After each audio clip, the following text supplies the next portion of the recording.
Coordena o curso de especialização Gestão Governamental e Avaliação de Políticas Sociais da PUC-Rio.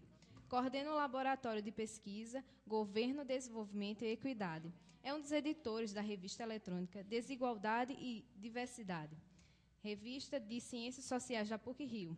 Integrante do grupo de pesquisa do CAPES, Desigualdades Socioeconômicas, e integrantes do grupo de pesquisa Desigualdades Socioeconômicas e Políticas do Brasil Contemporâneo, do Programa de Pós-Graduação de Ciências Sociais da PUC-Rio.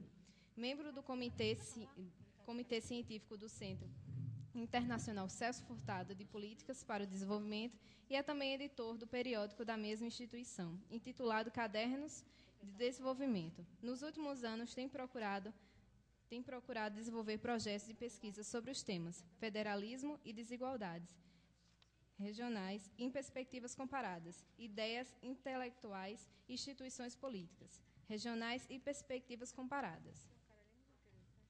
Vamos também convidar a professora doutora Elizabeth Regina Loyola da Cruz Souza, doutora em Administração pela Universidade Federal da Paraíba, atualmente a professora associada terceira da Escola de Administração da Universidade Federal da Paraíba, da Bahia, e pesquisadora do Conselho Nacional de Desenvolvimento Científico e Tecnológico. Com vários artigos e trabalhos publicados, a professora atua na área de administração, com ênfase em administração de setores específicos.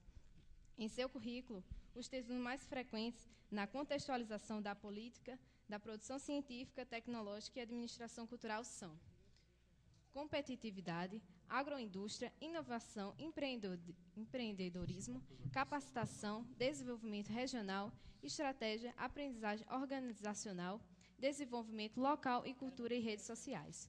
Agora eu passo a vez para o professor César Bolonho para comandar as apresentações do dia. Bom, eu vou passar, então, imediatamente a palavra para a Rosa, que vai fazer a sua apresentação. Quer 10 minutos? São 11. Bom dia de novo.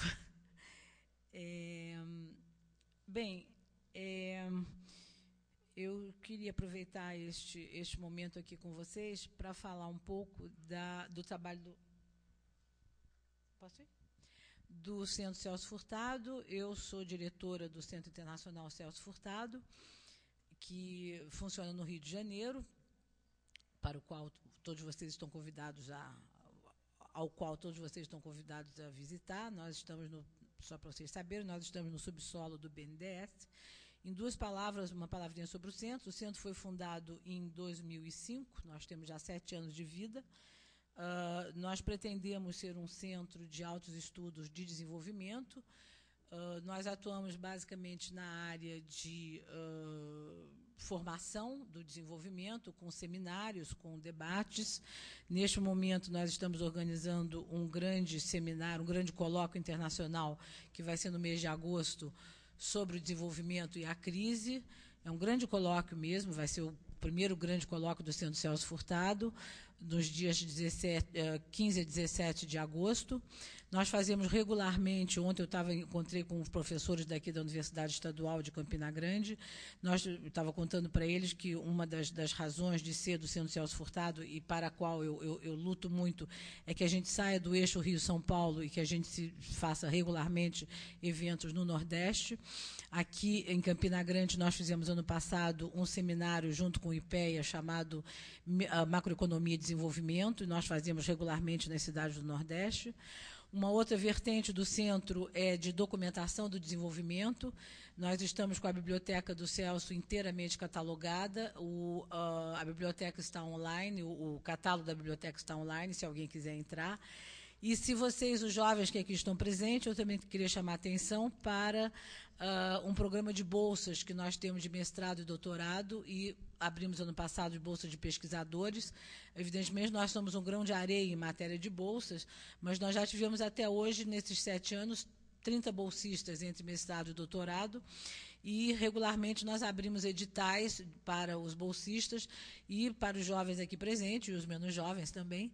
Nós recomendamos, se vocês quiserem estar a par das atividades do centro, entrem no site do centro, é www.centrocelsofurtado.org.br, e se cadastrem para vocês receberem um boletim virtual do centro e ir acompanhando as atividades do centro. E há também no centro atividades, portanto, de formação, que eu já falei, de bolsas, de colóquios, enfim, há várias atividades no centro que eu acho que poderão interessar a vocês. E a outra são as vertentes de publicações.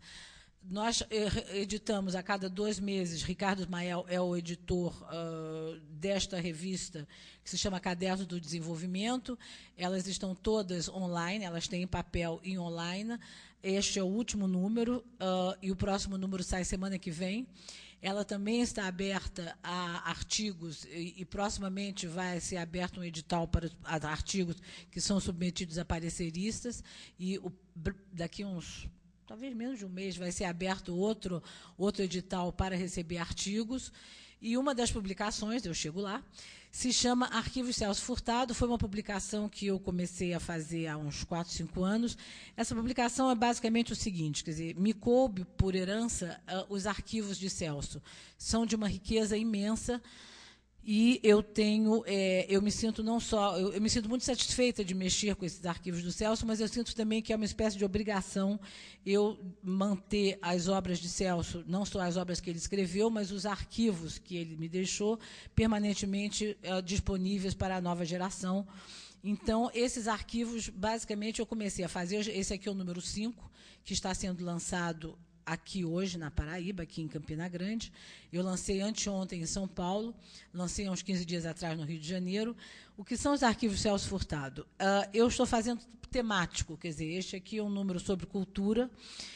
O primeiro eu fiz com textos dele sobre a Venezuela, que nunca tinham sido publicados. Celso foi, como lembrou o secretário Chico César, Celso foi economista durante 10 anos da CEPAL, a Comissão Econômica para a América Latina, que funcionou no Chile, e que pensou uma política para a América Latina feita por latino-americanos nos anos 50 e 60, toda uma teoria do desenvolvimento feita pelos latino-americanos para os latino-americanos, e havia alguns estudos de Celso sobre a Venezuela que nunca tinham sido publicados, e eu, então, publiquei esses artigos num primeiro número que se chamou Ensaio sobre a Venezuela. Esse ensaio teve muita repercussão, e até na própria Venezuela, que, embora fosse sobre a Venezuela, a própria Venezuela não tinha. E eu soube até que o presidente Hugo Chávez, que recebeu um número desse número, ficou encantado e quis levar num programa. O Hugo Chávez tinha um programa, mal comparando, uma espécie de Faustão no domingo, e ele quis levar, queria que eu fosse, aí eu fiquei meio cabulada, eu digo, não vou não, tenha santa paciência. Lá no Faustão do Hugo Chávez eu não fui. Mas, enfim, eu soube que ele levou lá, mostrou lá e tal, bom, enfim. O segundo número, rapidamente, o segundo número foi um curso que Celso deu, um curso de Economia do Desenvolvimento, que era um curso que ele dava em Paris. Celso, quando foi exilado, se tornou professor. Ele foi professor durante 20 anos na Sorbonne, na França, e ele dava, um dos cursos que ele dava era Economia do Desenvolvimento. Curiosamente, todo mundo aqui no Brasil chamava Celso de professor, mas ele nunca pôde ser professor de uma forma regular no Brasil. Ele tentou ser, nos anos 60, ele era superintendente da Sudene, no Recife, e ele inclusive foi ministro do Planejamento do Jango, mas ele queria ser professor. Ele apresentou a candidatura dele à Universidade Federal no Rio de Janeiro, ainda não chamava Federal do Rio de Janeiro, ainda era Universidade do Brasil, e enquanto ele foi candidato, não abriram o concurso público. Bom, ele virou as costas, virou exilado, e aí abriram o concurso público e alguém passou, enfim, bom, não sei quem foi que passou. Então, ele nunca foi professor de forma regular no Brasil, salvo em 75, quando a PUC de São Paulo, enfim, houve uma espécie de uma abertura para professores exilados, que, de certa forma, foi Dom Paulo Arnes, o arcebispo de São Paulo, que fez uma abertura para ver se voltavam os exilados brasileiros, e um deles foi Celso, e eu posso dizer a certeza que para Celso foi uma espécie de uma esperança muito grande que ele poderia voltar a dar aula no Brasil e voltar para o Brasil. Acabava a cassação dele, ele foi cassado por 10 anos, em 64. Em 75, acabavam os 10 anos de cassação da vida política dele. Foi uma esperança que ele poderia voltar para o Brasil. Ele deu, então, durante um semestre, um curso de desenvolvimento econômico na PUC, mas a barra estava muito pesada. Para vocês terem ideia, em 75, quando ele ficou em São Paulo, na PUC, para dar aula, ainda havia um movimento sinistro, não como diz a garotada hoje em dia, mas sinistro no mau sentido da palavra. Ainda havia um movimento chamado TFP, Tradição, Família e Propriedade, que era literalmente uma coisa sinistra, horrorosa, e fizeram, debaixo do apartamento onde Celso morava, fizeram uma passeata contra Celso, e pouco depois teve a morte do jornalista Vladimir Herzog, quer dizer, a barra ainda estava muito pesada. Isso foi em 75, não deu para Celso ficar no Brasil, ele deu o curso na PUC, mas voltou para a França, ainda ficou exilado alguns anos, até via anistia, em 79. Bom, então, é esse curso que eu editei no número 2 do Arquivos. O número 3 eu editei em 2009, foi quando fez 50 anos da criação da SUDENE. Eu reuni uma série de artigos e uma série de textos dele em torno da SUDENE, dos anos 59, 60, até 64, que ele esteve à frente da SUDENE até ele ser exilado, até vir o golpe de 64. O número 4, eu editei o Plano Trienal, aí foi outra curiosidade do país, um pouco desmemoriado às vezes. Celso foi chamado, na época do Jango, do presidente Jango, em 63, final de 62, ele foi chamado a elaborar um plano trienal de governo para o Jango, no momento em que o país, fez o referendo para saber, o país, na época, estava sob vigência do parlamentarismo, e era para saber se continuaria o regime parlamentarista ou se voltaria o presidencialismo. Bem, Jango pediu a Celso para fazer um plano de governo, foi um plano de governo apressado, que ele fez em 3 meses, e foi o chamado Plano Trienal. Bem, não vou dizer que foi isso que foi determinante, mas isso, de certa forma, ajudou a Jango a ter um plano sério, digamos assim, de governo, e voltou, o Jango recuperou os plenos poderes presidencialistas e voltou a ser presidente da República, e não mais presidente da República num governo parlamentarista. Bom, e esse plano trienal eu resolvi editar inteiro. Por quê? Porque eu liguei, sem dizer que era eu, liguei para o Ministério do Planejamento. Celso, nessas alturas, foi também o primeiro ministro do Planejamento. Liguei para lá, para a biblioteca, e perguntei, como se fosse uma pessoa qualquer, digo, escuta, vocês têm aí um exemplar do Plano Trienal? Plano Trienal? Não sabemos nem o que é isso. Eu digo, tá bom, tá, muito obrigada. Aí liguei, eu digo, bom, quem sabe tem no Ministério da Fazenda, né, um exemplar do Plano Trienal na biblioteca. Liguei, digo, vocês têm aí um Plano Trienal? Não, senhora, tem aqui o PND, da época do ministro João Paulo dos Reis Veloso. Eu digo, não, mas isso já é na época da ditadura, eu quero saber o primeiro lá atrás. Não, senhora, não tem, não. Bom, presidência da República. Bom, ninguém tinha o Plano Trienal. Eu digo, quer saber, então eu vou editar o Plano Trienal. E editei com toda a papelada do Celso, que ele foi também a pessoa que elaborou, digamos, o primeiro Ministério do Planejamento no Brasil, que é de 63, então fiz o 4. E, finalmente, chegamos à cultura. Desculpe esse preâmbulo um pouco grande, até porque eu estou só com 10 minutos, a Mércia já me disse. Mércia, ainda faltam 4 minutos, rapidinho. Chegamos à cultura. Bem, a cultura, a Cláudia Leitão tem bastante a ver com isso. Foi quando a Cláudia, que eu falei já para vocês, há um ano atrás, a Cláudia me perguntou se podia usar o nome do Celso nos colóquios sobre cultura, e eu, ao mesmo tempo, comecei a perceber que eu recebia vários e-mails de gente que, hoje em dia, com o Google, deve ter batido, gente que começa a estudar, a se preocupar com essa matéria, que agora existe em vários cursos, chamado Estudos Culturais, e que deve ter batido no Google, Estudos Culturais, né, e que deve ter visto que o Celso tinha sido ministro da Cultura, e que começava a me mandar e-mail dizendo, por acaso tem o discurso de posse do Celso Furtado, do Ministério, que a gente não está achando e tal, tem algum estudo dele sobre cultura, e eu via que tinham algum interesse de Celso, do que Celso teria escrito sobre o Ministério da Cultura. E não vou dizer que seja a administração atual do Ministério da Cultura, não é isso. Eu quero crer, acho que foi, quando o Fernando Collor de Mello acabou com o Ministério da Cultura, fisicamente, o que eu soube, que foi gente do Ministério da Cultura atual que me disse, o Ministério, obviamente, encolheu fisicamente, quer dizer, digamos que tivesse 4 andares, 5 andares, passou a ter meio andar. Bom, evidentemente, com isso, deve ter tido muito arquivo, que foi não sei para onde, e que, hoje em dia, nem o próprio Ministério teria vários textos que tem aqui neste arquivos que eu editei e que tinha na minha casa. Eu achei que era um pouco... Me deu muita vontade de trabalhar novamente com o que Celso tinha deixado no Ministério da Cultura, que tinha lá em casa do material. Então, reuni todo esse material, que é o grosso deste arquivo aqui, deste arquivo Celso Furtado número 5, são os arquivos de Celso, textos que ele escreveu sobre cultura. Mas não só.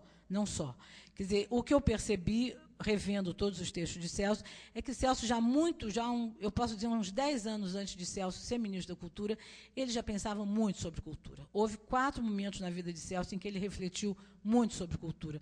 Ele foi ser ministro da Cultura em 86. Já, eu diria, uns 10 anos antes, ele escreveu um livro chamado O Mito do Desenvolvimento Econômico, em que ele estava talvez mais preocupado com o meio ambiente, digamos. Foi quando saiu um relatório chamado do Clube de Roma, um relatório que se chamou, aliás, desculpa, foi editado pelo Clube de Roma, um relatório chamado Os Limites ao Crescimento, mostrando que, se a humanidade inteira adotasse os padrões de consumo que hoje a gente vê aí, precisaríamos nós de uns 4, 5 planetas, porque um só não seria suficiente. Bom, a partir desse momento, acho que Celso ficou muito impressionado, ele era exilado, morava na França, e ele começou a ficar preocupado. De certa forma, eu acho que a economia passou a ser pequena demais para ele pensar o mundo. Quer dizer, você percebe que ele começou a extrapolar os limites da economia e precisou a apelar para outras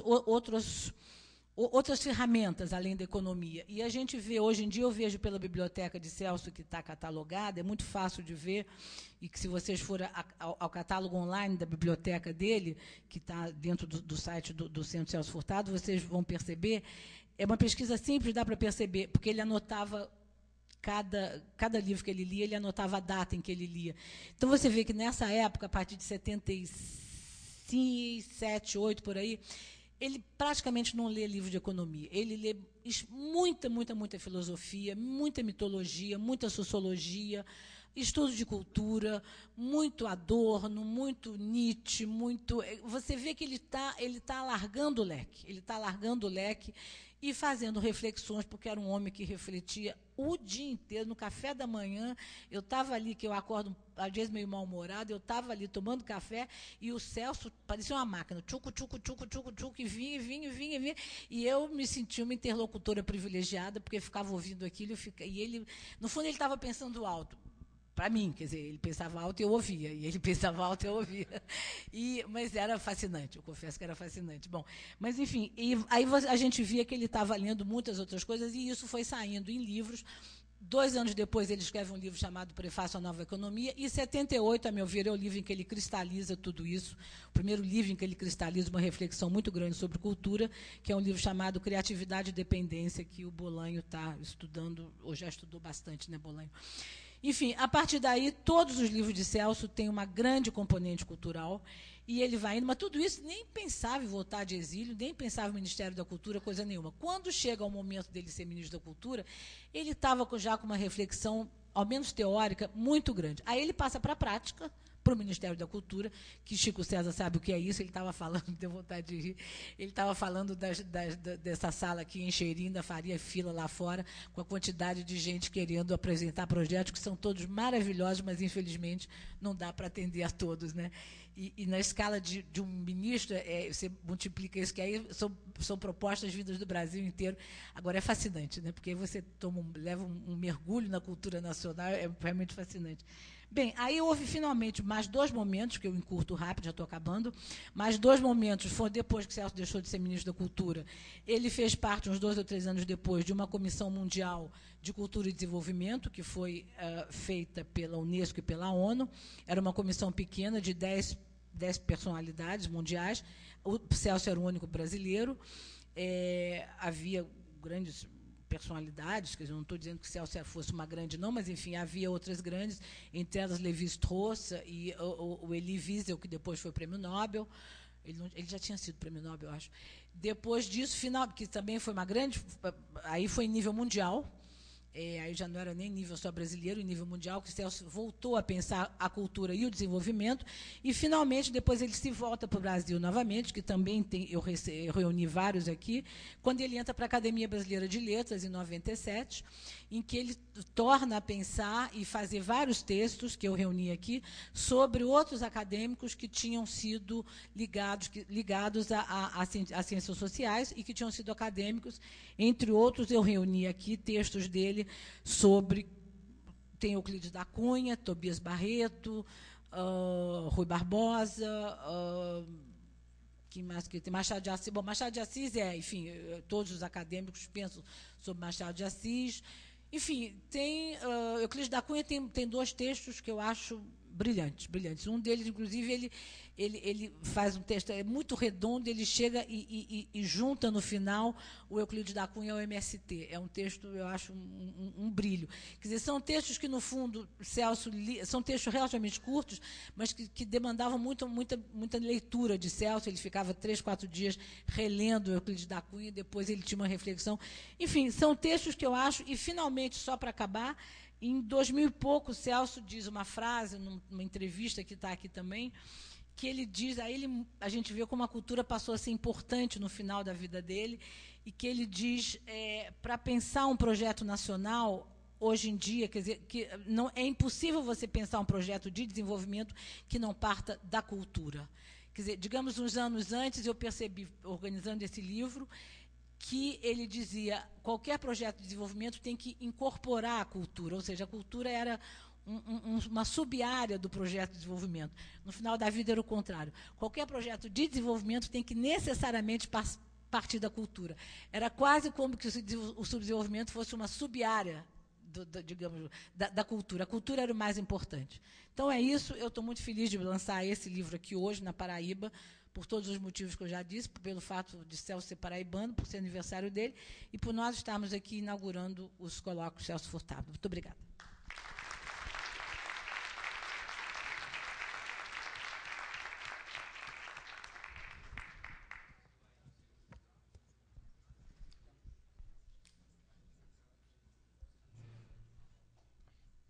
Muito obrigado, Rosa, pela sua contribuição. Ela vai...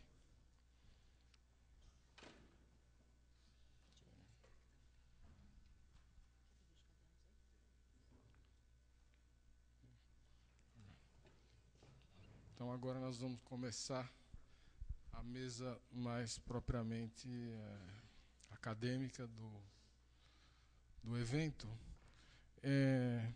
Eu preparei uma pequena introdução antes de passar a palavra aos nossos palestrantes do dia de hoje.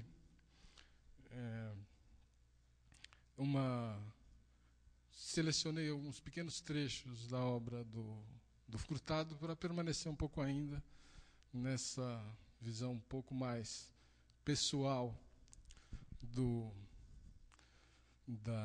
da coisa, né? Eu acho que talvez possa ser inspiradora para a nossa discussão. Um trecho que eu separei do volume do segundo volume da obra autobiográfica, né? Um determinado momento da vida do Furtado muito crucial, em que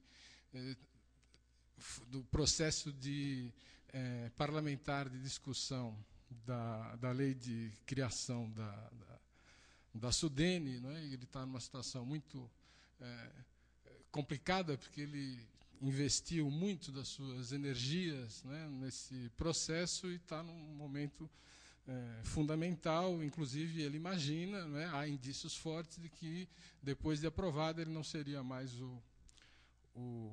ele não estaria mais à frente do projeto, seria substituído. Então, nesse momento, ele escreve o que eu acho que é uma das páginas mais emotivas da obra biográfica. Eu vou ler um pequeno trecho, que ele diz o seguinte: agora já não me cabia senão me afastar discretamente, fazendo votos para que o meu sucessor mantivesse alta a bandeira que havíamos levantado. Saí em passeio pelo meu sertão de origem, em plena estação seca, e dei asas à fantasia, antecipando a transfiguração daquelas terras ásperas mediante a proliferação de oásis, onde se repetiria o milagre da repetição dos frutos do trabalho humano. É caminhando à noite, sob o céu estrelado, que o sertanejo se deixa arrebatar pelo orgulho da terra. Os ventos que prolongam os alísios avançam céleres pelo horizonte aberto e o mundo inteiro parece estar ao alcance da vista. É um trecho muito poético e muito emocionado, e eu achei interessante, porque eu acho que tem a ver também com uma das dimensões do conceito de cultura no Furtado, que é da cultura política institucional, a necessidade também aqui de promover rupturas, mas rupturas que de alguma maneira estão assentadas na herança cultural, e esse é um elemento central do pensamento dele. Uma outra situação, um outro texto que me pareceu muito interessante também, ainda na mesma obra, bem mais adiante, já ministro do Planejamento do governo Goulart, em que ele está numa disputa com a direita do Sudeste, dessa vez, principalmente, né, e ele diz a questão central, né, do pensamento da direita era de que o Brasil não é propriamente um país, mas um arquipélago.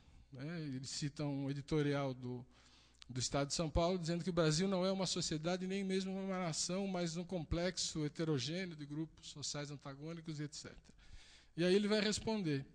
E ele diz o seguinte, essa polêmica toda é contra ele, não é diretamente ataque pessoal em função da luta política que estava se desenvolvendo naquele momento. Aí ele diz o seguinte: eu estava convencido de que o Brasil era uma nação, cuja matriz cultural se formou nos séculos XVI e XVIII e foi amplamente enriquecida no século XIX e XX. Esta é, talvez, um indício, né, de uma outra dimensão da cultura que talvez seja mais importante, que é permanente ao longo de toda a obra do Furtado, que é a perspectiva da cultura material, a cultura no sentido antropológico do termo, vinculada com a ideia de formação que, no meu ponto de vista, está na base do seu próprio modelo econômico, que é um modelo, vamos dizer,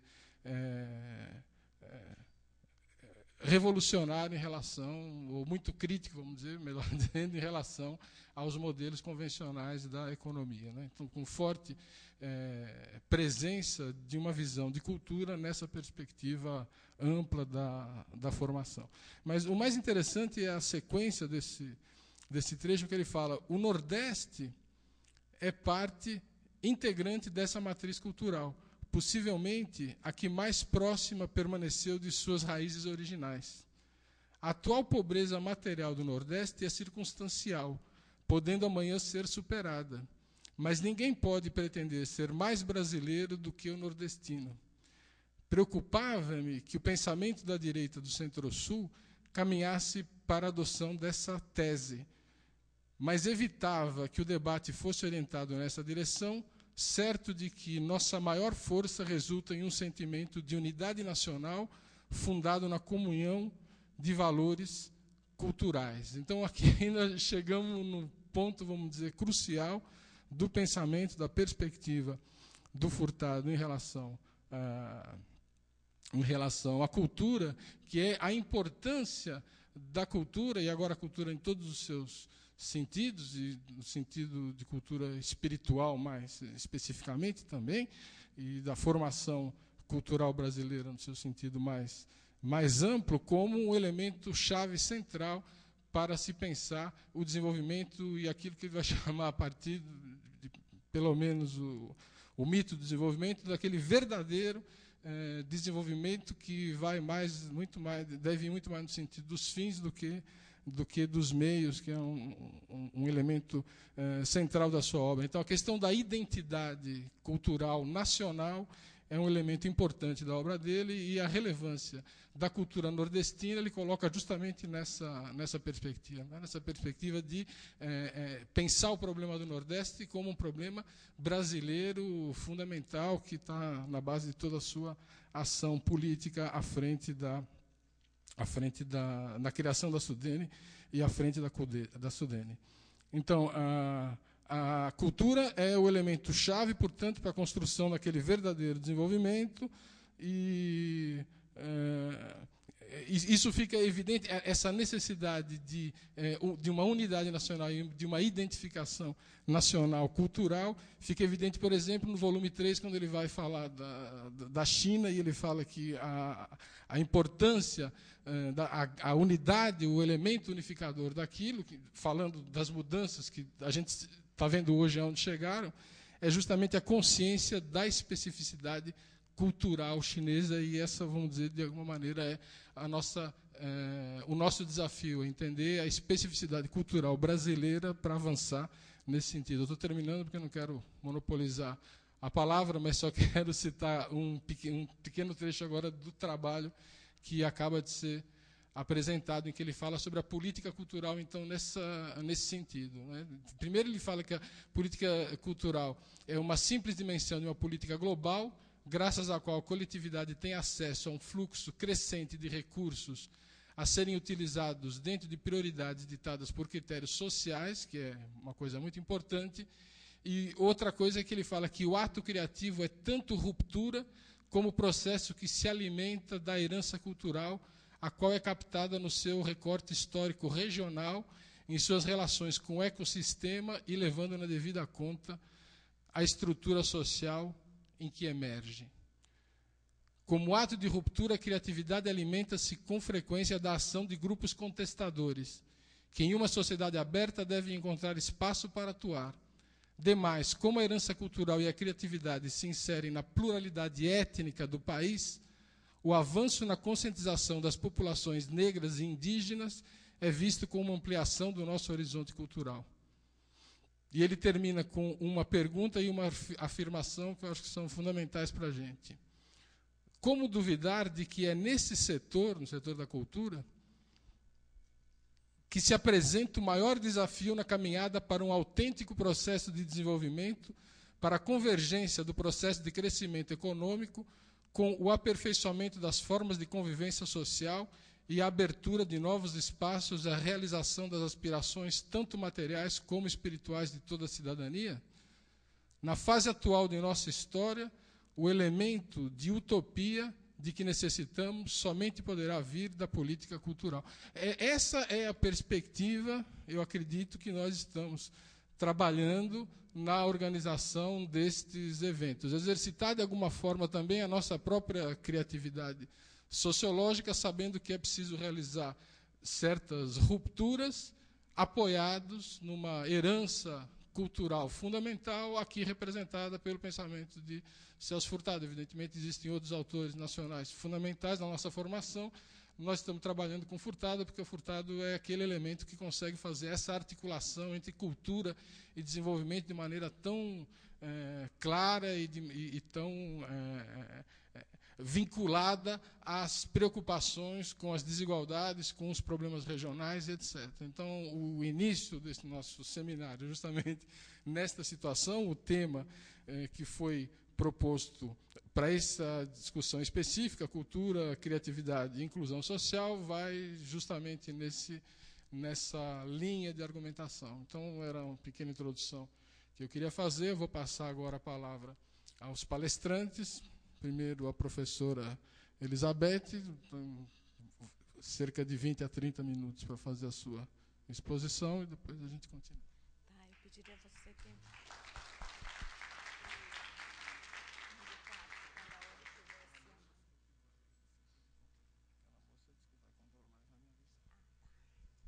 Então, bom dia a todos e todas, né? É um prazer muito grande estar aqui em Campina Grande. Eu sou baiana, de Uauá, terra do bode.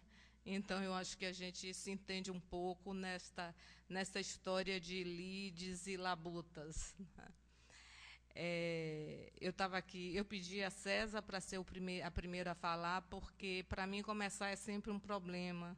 Embora eu seja virginiana, sempre tem um problema de começar alguma coisa, né? Então, se tem que começar, deixa eu começar logo.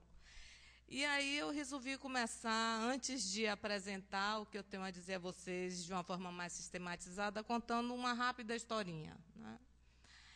Muito se tem falado nesse país das dívidas acumuladas, né? Temos agora a Comissão da Verdade, né? Temos a Lei de Acesso à Informação, mas eu ainda não ouvi falar de uma dívida que eu costumo chamar de dívida intelectual, que é a dívida daqueles que não conseguiram sair e que foram estudantes de graduação à época da ditadura e que não tiveram o direito de ler nem Celso Furtado, nem Maria da Conceição Tavares, nem Ottaviani, né? Quando líamos escondidos, líamos extratos, não sabíamos se estávamos lendo os textos originais ou não, ou se eram recriações, e muitas vezes, por ler esses livros escondidos, éramos presos ou éramos mal vistos na universidade, né? Então, eu acho que eu sou uma representante acabada dessa dívida intelectual, porque, quando deveria ter lido Celso Furtado e Maria da Conceição Tavares, me foi negado esse direito de ler. Certamente, sempre pudemos corrigir os caminhos, mas, às vezes, a vida nos leva a outras atribulações e a outras oportunidades que não nos permitem refazer os caminhos que deveríamos ter feito há tempos atrás. Então, eu disse a César, deixa eu começar, porque eu estou me sentindo o peixe fora d'água nessa mesa, né? Porque eu não sou uma especialista em Celso Furtado, né? Sequer sou uma especialista em desenvolvimento, e eu acho que o convite foi feito a mim porque talvez eu seja uma professora da universidade que tem uma particularidade de circular por diferentes áreas. Então, minha origem eu sou economista de formação, fui formada na economia neoclássica, né, curva para lá, curva para cá. Não aprendi muito, não, porque minha cabeça não era muito boa para isso. Depois fui trabalhar no Estado, casei, fui trabalhar no Estado e resolvi, depois de 20 anos de trabalho, voltar a estudar, porque fui chamada a ajudar o governo de Valdir Pires. Meu pai havia sido motorista de Valdir Pires na primeira campanha dele a governador do Estado, quando ele perdeu para Lomanto Júnior. E aí, quando o Valdir foi candidato, eu digo, não posso ficar fora, né? Já era gente, já pensava, e fui trabalhar na Companhia de Habitação do Estado da Bahia, e vivemos um momento muito difícil, de incapacidade de realização e de dar respostas, tentando institucionalizar os processos e sendo cobrado por aqueles que nunca haviam sido atendidos, tipo assim, agora é minha vez de receber a casa e vocês querem criar uma regra para atender e tal. Eu resolvi que nada sabia e voltei a estudar. Fiz mestrado em administração, doutorado em administração, e foi fazendo mestrado em administração que tive a oportunidade de estudar um pouco sobre desenvolvimento e um pouco sobre cultura, e hoje também ensino na pós-graduação não é Facom, não sei mais como é, mas é Sociedade e Cultura, né? E ensino também na pós-graduação, não sei se vão pensar que eu sou louca, né? De Psicologia, Organização e Trabalho. Mas eu vou falar a vocês sobre cultura e desenvolvimento, né? Eu tenho um trabalho que eu desenvolvo com o professor Paulo Miguel, que talvez muitos de vocês conheçam, né? E é um pouco desse trabalho que eu gostaria de apresentar a vocês. Eu trouxe organizadinho, porque eu sou virginiana, mas eu acho que na outra encarnação eu fui extremamente desorganizada, então eu preciso de um rumo.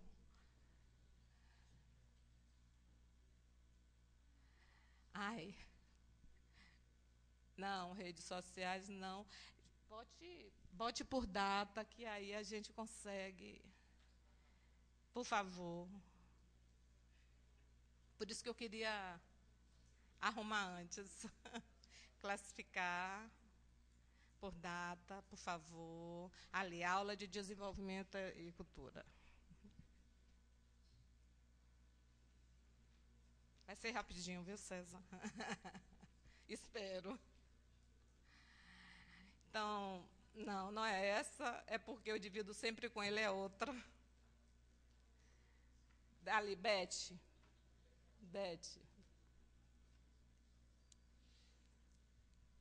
Ainda bem que eu havia falado que trabalho sempre com ele, né?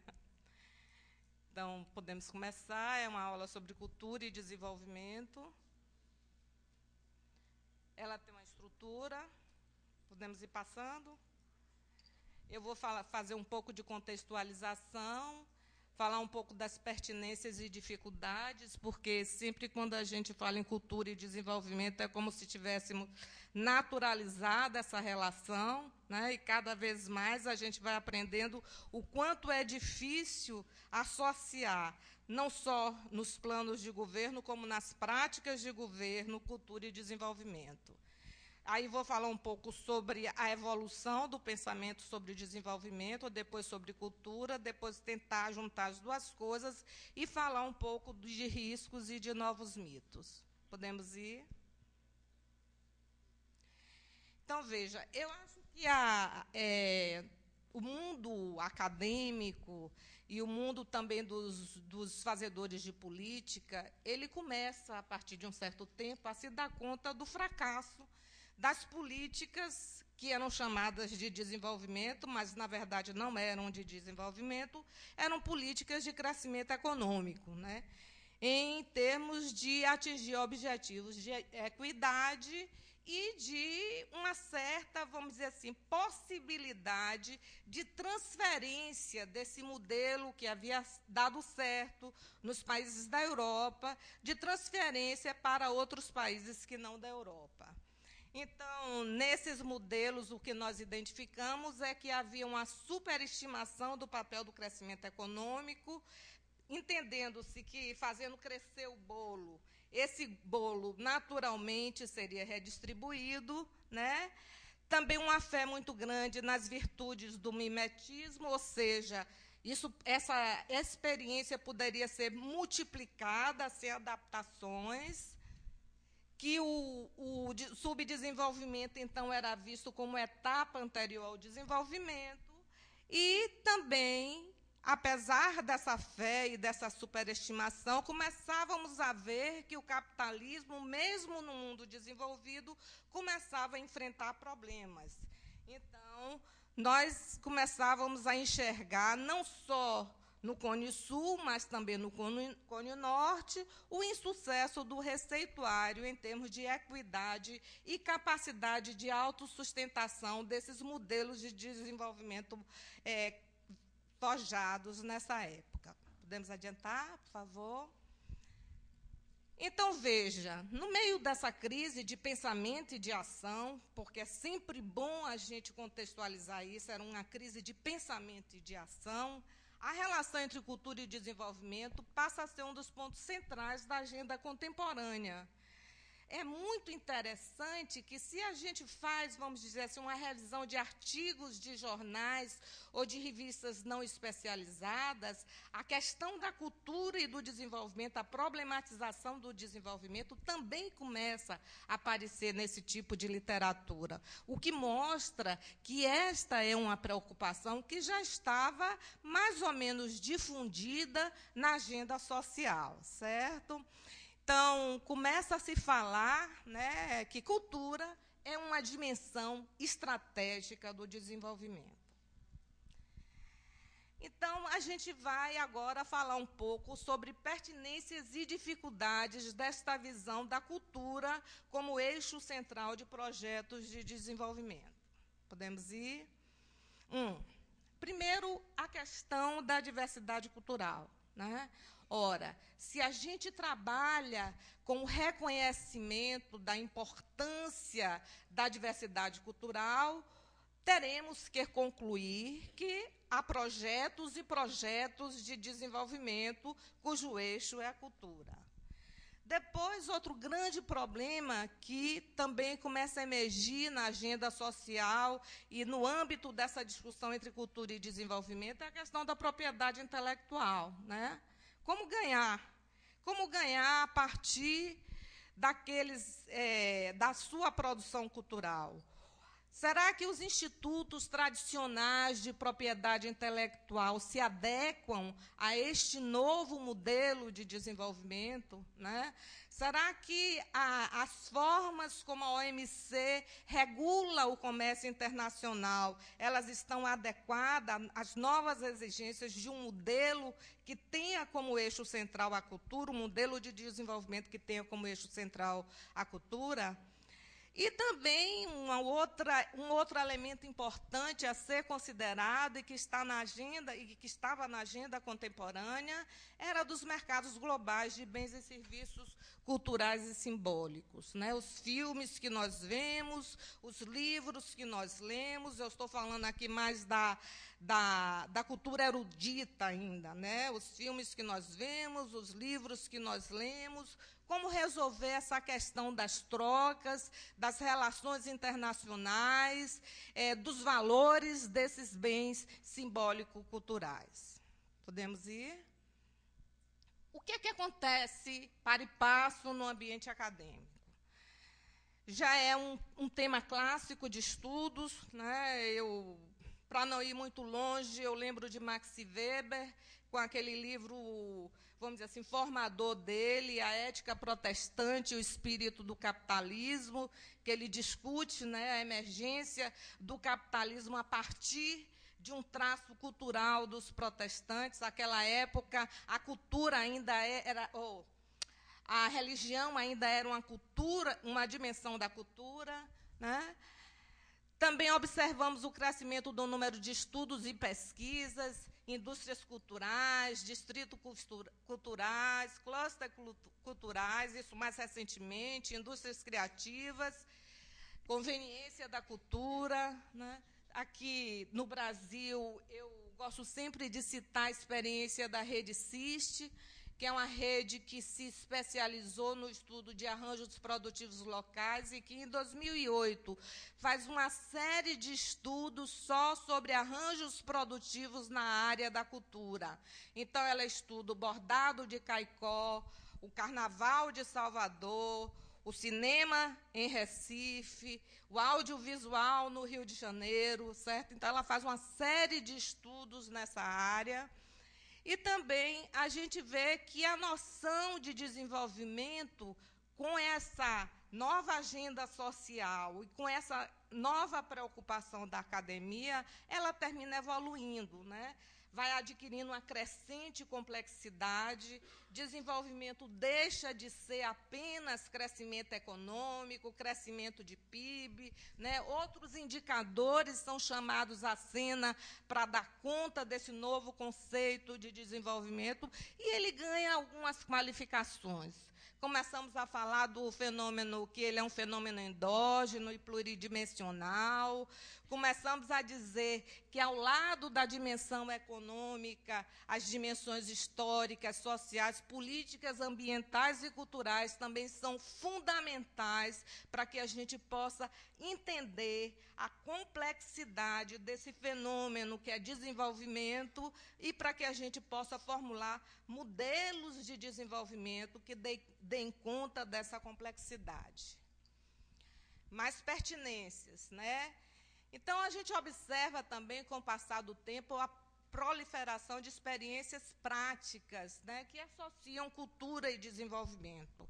Eu acho que, talvez, no Brasil, agora, um dos clímax dessa experiência prática é vamos dizer assim, uma iniciativa institucional de criação, no Ministério da Cultura, da Secretaria de Economia Criativa. Eu acho que esse é um exemplo muito forte de como essas ideias têm se difundido, tanto na academia quanto entre os fazedores de política, refletindo um anseio da sociedade e uma forma diferente da sociedade se posicionar em relação a essas questões. Então, a gente vê também muitas políticas governamentais que tentam dar conta desse novo conceito. Em 2010, agora, o BNDES fez um seminário, juntamente com a Rede CIS, né, E ele chegou à conclusão de que já foram mapeados no Brasil 1.500, em torno de 1.600 APLs, e que já estão sendo apoiados quase que 900 APLs, certamente que não todos da área ligados à cultura, mas simbolizando uma nova forma de fazer política e de se aproximar da sociedade e dos fazedores da economia, certo? E a gente vê também muitas ações no campo de múltiplas agências e organizações da sociedade civil. Eu acho que tivemos aqui uma mesa de abertura com uma representante do Itaú Cultural, eu acho que exemplifica uma ação desse tipo, e muitas outras poderiam ser citadas, e eu não vou tomar tempo, porque eu estarei ensinando, como eu digo assim, catecismo a vigários, certo?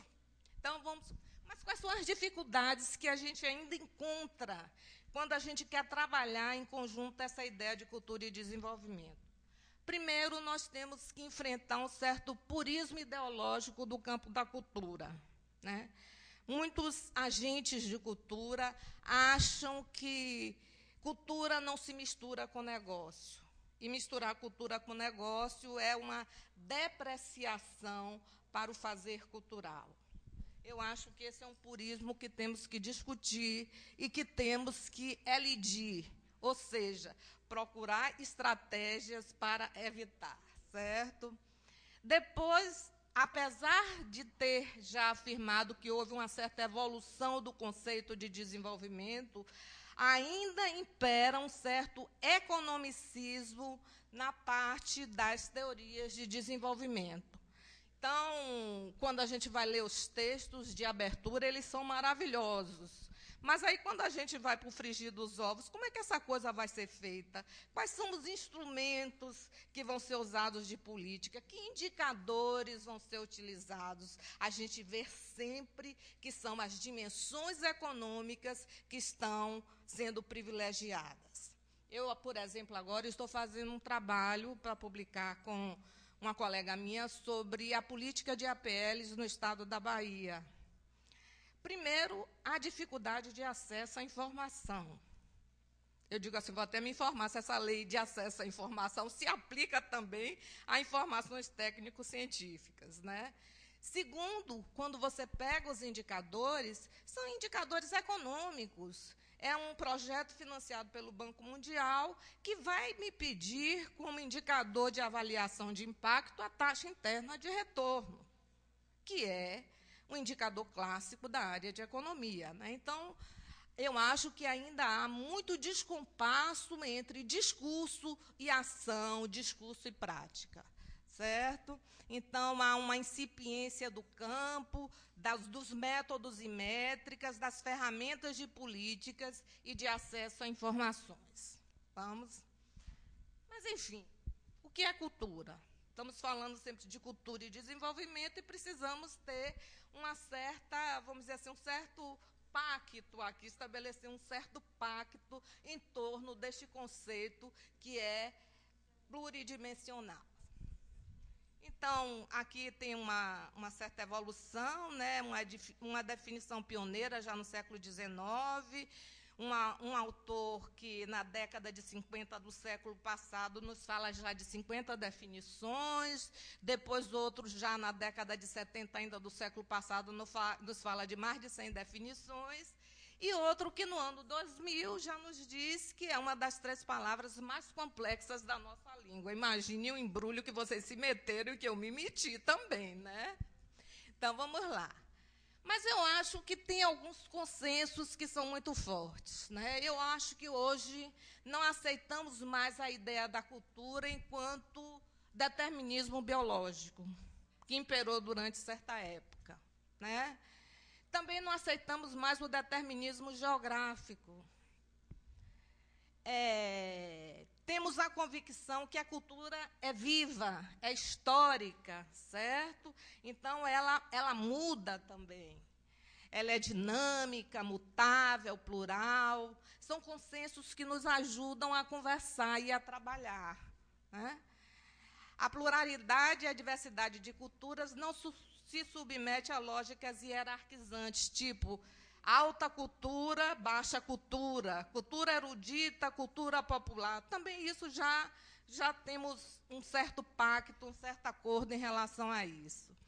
Então, enquanto conjunto dinâmico, mutável e plural, a cultura é apreendida e difundida socialmente. Nós somos todos sujeitos e agentes culturais, embora alguns abracem a cultura como seu ofício, como eu abraço como meu ofício ser professora e pesquisadora, certo? Vamos lá? Então, devemos dizer que a cultura ela tem uma dimensão ampliada, que todos conhecem como antropológico, um conceito antropológico, e uma dimensão mais restrita, sociológica, que define o campo da cultura num âmbito mais especializado, e aqui nos fala das interações sociais cotidianas, da usina de signos e símbolos, sentidos, artefatos e mentefatos. Podemos ir? Na dimensão ampliada da cultura, a cultura se produz através da interação social dos indivíduos, que elaboram seus modos de pensar e sentir, constroem seus valores, manejam suas identidades e diferenças e estabelecem suas rotinas. Isso é interação. Certo? Um ser isolado, ele é destituído de cultura. Cada indivíduo ergue à sua volta e, em função de determinações de tipo diverso, pequenos mundos de sentido que lhe permitem uma relativa estabilidade. E, na construção desses pequenos mundos, em que a interação entre os indivíduos é um dado fundamental, a sociabilidade é o dado básico. Então, gente, cultura é sociedade, é estar com o outro, é compartilhar, é dividir, certo? Por isso que é tão importante a cultura como eixo de projetos de desenvolvimento. Sobretudo quando o projeto de desenvolvimento objetiva a equidade social. Então, na dimensão restrita da cultura, aí nós temos o campo das especialidades, certo? Requer uma formação e um aperfeiçoamento de trabalhadores. Eu acho que o Ministério da Cultura ele tem investido fortemente em formação, cria espaços ou meios que possibilitam a sua apresentação ao público, né? Os teatros, os centros culturais, as próprias praças, né? Implementa programas, projetos de estímulo, demanda financiamentos. O secretário aqui estava falando das filas quilométricas. Aliás, eu faço parte de uma dessas filas, porque eu também, mesmo meu ofício sendo o ensino, na parte da pesquisa, eu demando de financiamentos, né? E trata-se de um circuito organizacional que estimula por diversos meios a produção, a circulação e o consumo de bens simbólicos, ou seja, aquilo que o senso comum entende por cultura. Certo? Então, nós temos um conceito ampliado de cultura e um conceito restrito de cultura, e nesse conceito restrito de cultura se coloca toda a necessidade de formação, de ampliação, de financiamento e de equipamentos especializados. Qual é a nossa proposição? Eu digo nossa porque esse sempre é um trabalho com Paulo Miguel, né? As dimensões ampliada e restrita de cultura são fundamentais